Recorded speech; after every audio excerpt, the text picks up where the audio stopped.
Welcome to LiveDaf, your online Daf Yomi Shir.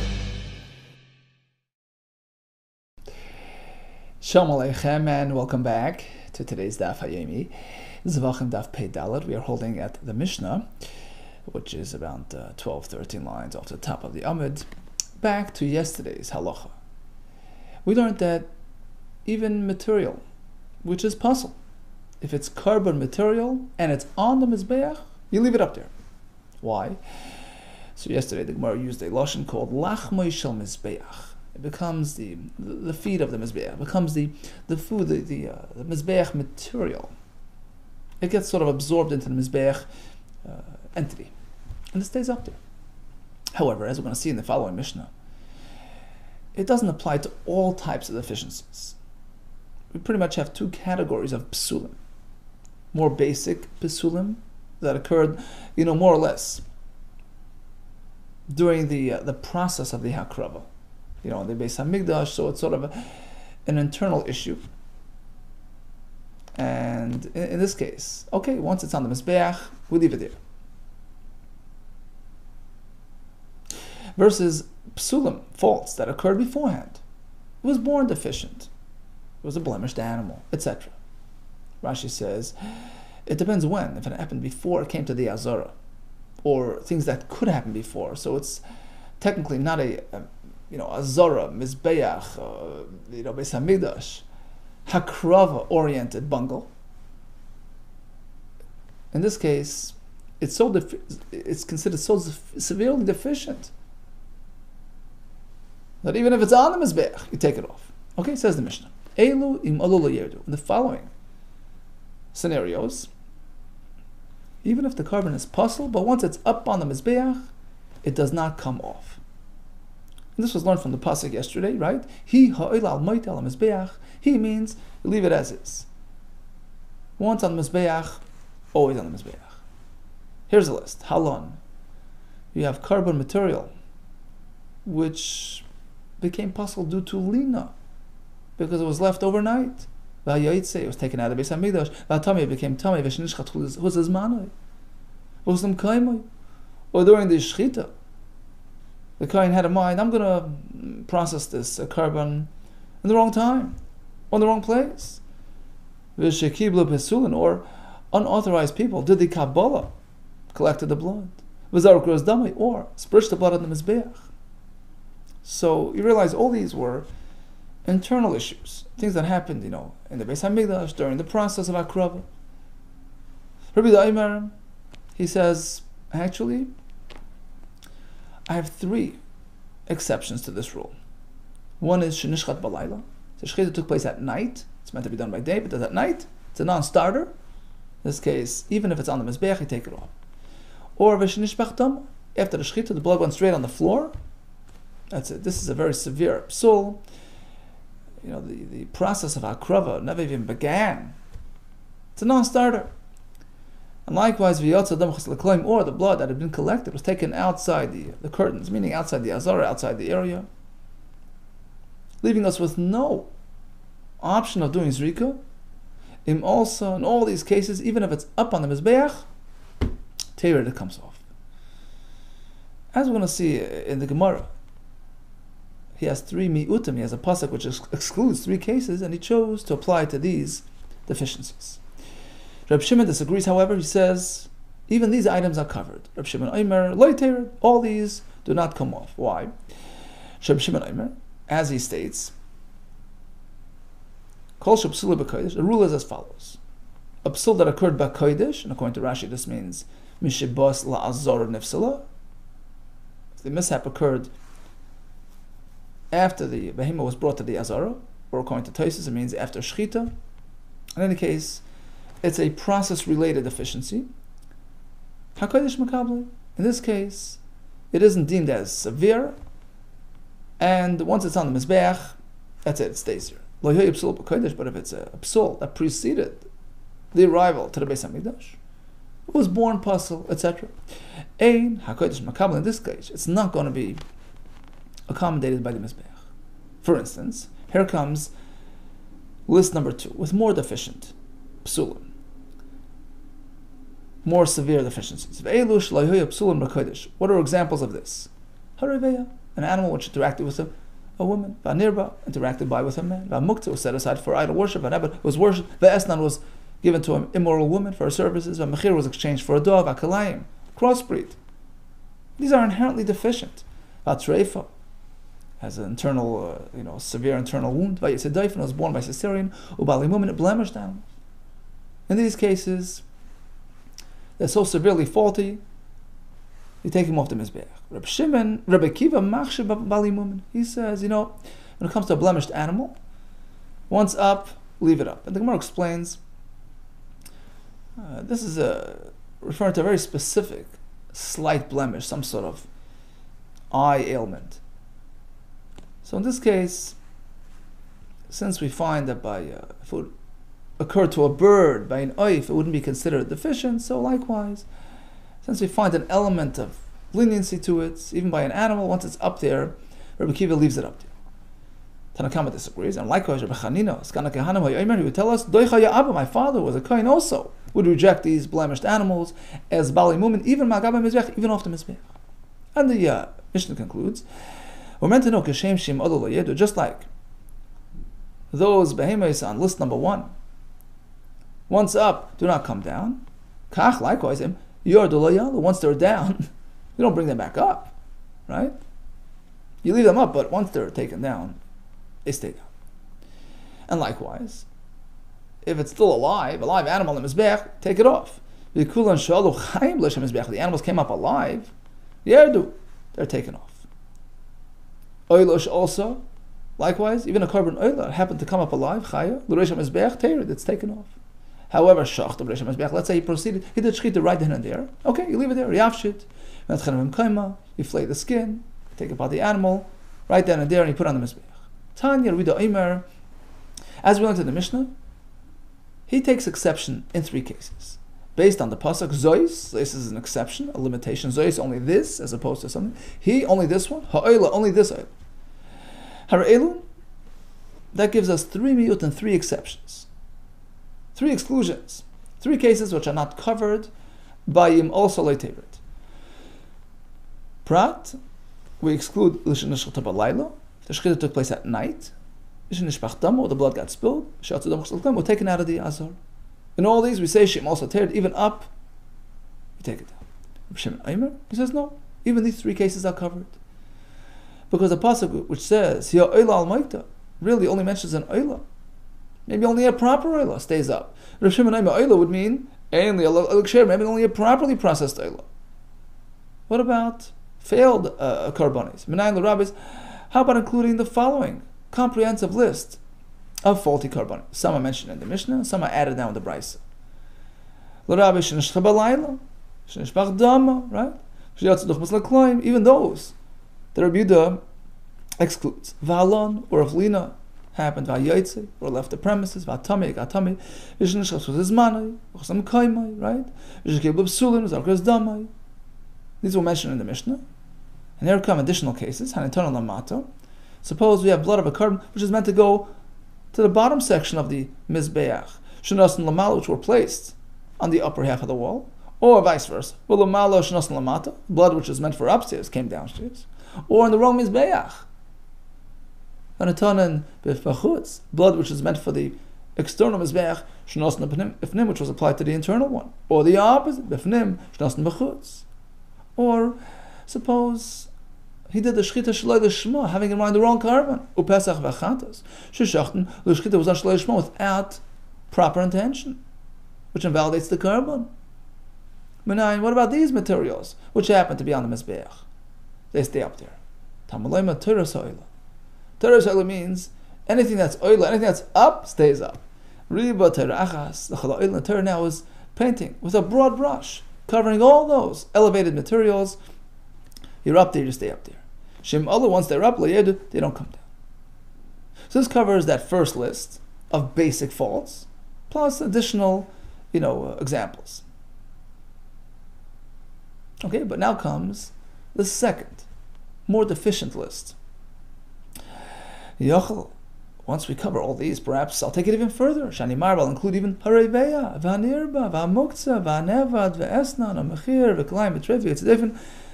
Those items which occupy the second list in the Mishnah, which are inherently deficient. Talmud Lema comes to Pasuk, says Zois, which is a limiting expression.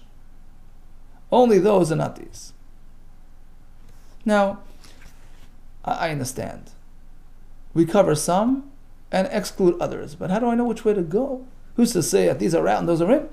Umar Rois. What makes you decide? The Rabbi says to cover those and to push these ones out? The answer is since the Torah covers some, includes, incorporates some, umiyit, and then goes and pushes out others, I'll apply some logic. Umar Bani. It's logical to say that we should include as Elu Shayabsulim B'Kodesh only the items on the first list whose mishap occurred in the Beis HaMikdash. It's a local problem, let us deal with it locally. Umayitziani as opposed to the other list. Umayitziani, I'll exclude those as Elu Shayabsulim B'Kodesh whose psul occurred prior to arrival in Beis HaMikdash. It's not a Mikdash carbon related psul, it's inherently deficient. Those, they're too far gone. So this was who speaking? Rabbi Shimon. Rabbi Yehuda Ma'islam Mehacha. Now Rabbi Yehuda agreed for the most part that items on that first list belong on the Mizbeach. Once up there, stay up there. But he excluded those three cases.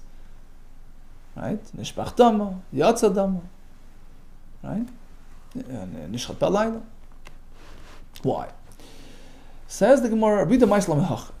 Rabbi Yehuda really his opinion is based on the following analogy. Why are we including all those cases and excluding, those three? He comes from here. He sources it from the following, based on the following analysis. He says, "Mipnei ma amru lan b'dam kasha." So one case, actually, I think it's the first. Yeah.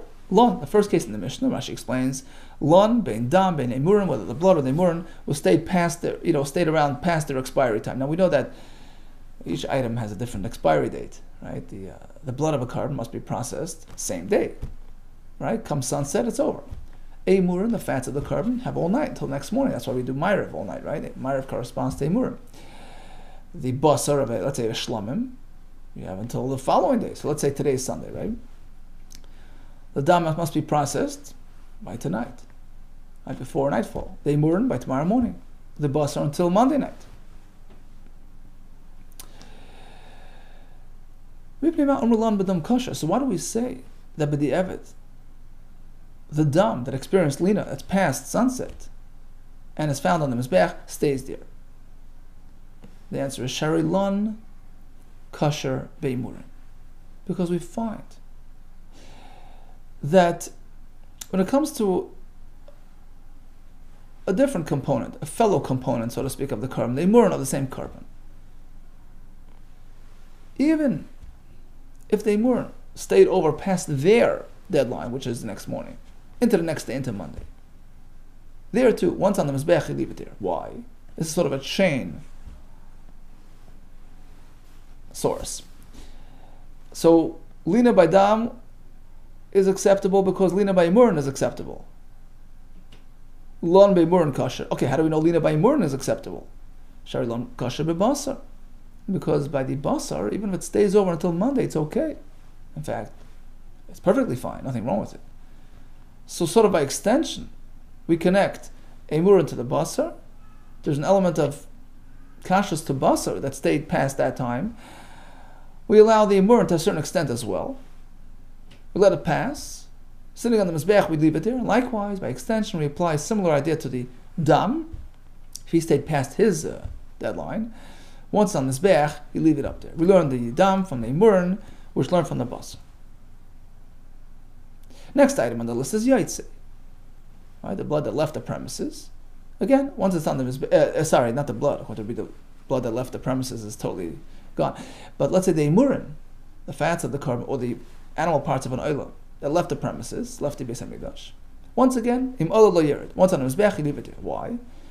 Because correspondingly, we do find an element of leniency with respect to this type of deficiency elsewhere. So since it has an element of passability, we let it through here as well. Where do we find that Yaitse is not really such a severe issue, not an issue at all? Yaitse kosher b'bama. Because by a bama, which is an altar outside the mikdash during the time when they were allowed to do that, there's no issue of Yaitse. We're not limited to any, confined to any specific, partitions or territory. So since it works there, to a certain extent, we let it here as well. So if Yaitse occurred in the Beis HaMikdash, once it's on the Mizbeach, leave it there. Likewise, Tameh, if Tameh occurred, we say, well, since in a public setting, in a public carbon, sometimes they did carbon even when they were Tameh. What about Chus L'Zmanai? Well, if a carbon was processed Chus L'Zmanai, we say, likewise, once it's on the Mizbeach, leave it up there, because Chus L'Zmanai has an element of success to it too. The fact is, a carbon which was processed Chus L'Zmanai, with not any other, impediments, just purely Chus L'Zmanai, is relabeled as pickle. Right? So if there are any other deficiencies, it doesn't become pickle. But if it's purely Chus L'Zmanai, right, that's the only intention, that was the only fault, then actually it's considered a successful pickle. It's maratili pickle. It's considered a successful pickle. And if one eats it, it gets kares. So pickle, in a way, has an element of success to it. So likewise, once on the Mizbeach, you leave it there. If you had a mind to do it outside the area, here as well, we give it the same status as Chus L'Zmanai because they're both in the same pasuk, we connect it. What about Shekilu Psulin? V'zorkas Damai? Unauthorized individual did the Kabbalah of the Dam, or did the Zrika. Banach Psulin, the Chazal of Tzibur, we're not speaking about any unauthorized person. Talking about a kohen who's fit for public work, which means to say he's merely tameh, which at times can serve in a public carbon setting. So likewise, even if it happened on a regular Monday, this material is deemed somewhat mizbeach related, and you leave it on the mizbeach. Okay, so that explains why we let all these items pass. Once on the mizbeach, stay on the mizbeach. Now the obvious question is, let's backtrack to the first comparison. If Lina occurred to the dam, we say, you know what, leave it there. Leave it on the mizbeach. Because Lina by Murin has the same idea. What about Lina by Murin? Leave it there because if it would happen to the basar all the way on Monday is still okay. So we compare, we connect different parts of the animal to each other. But basar on Monday is perfectly fine l'chatchila. You meant to eat it until Monday night. How could you compare a deficiency, a case of psul, blood, imurin, left beyond their expiry date, which makes them possible, you're going to compare it to basar on Monday, which is still perfectly fine. It's fresh until Monday night. How could you compare v'chidan? How could you compare and learn davar, an item, material like dam and imurin, shalei b'echsherei, which was done inappropriately, which was bungled, midavar sheb'echsherei, from basar, which is perfectly fine. Monday is still within its time frame with respect to basar, but not dam and. You're right, says the Gemara. Not really learning from there. It's just sort of a logical support to the halacha. The truth is, the Tana of Yudah, Azois Torah Sa'ila Riba Samachle. He's also based on the drasha that we had with Reb Shimon. Zois Torah is a general formula. This is a general formula for everything that's oila, it's on the mizbeach. If you're not so severely deficient, you stay up there. Zois Torah Sa'ila Riba, that it covers and includes Samachle. That's really what he's relying on. That's really his source. So why then introduce all these, correlations to make it more plausible? The Torah includes and covers some deficiencies, excludes others. Which one's what? What's where? So this gives us sort of a key, a formula, a method to choose which belongs there and which belongs there. Different psulim, different deficiencies that have some sort of element of leniency to them. Some element of acceptability, of passability. We put it on the yei list, on the acceptable list, versus the other ones, which are totally deficient, without any ray of light. those are excluded and are put on the nay list. And according to Yehuda, on the nay list, we also add those three cases: nishpach dama, yatsa dama, and nishlat balayla, which are considered so severely deficient that any element of passability to them, and therefore, Taisus actually asks, according to Yehuda, why don't we say the yaitse of the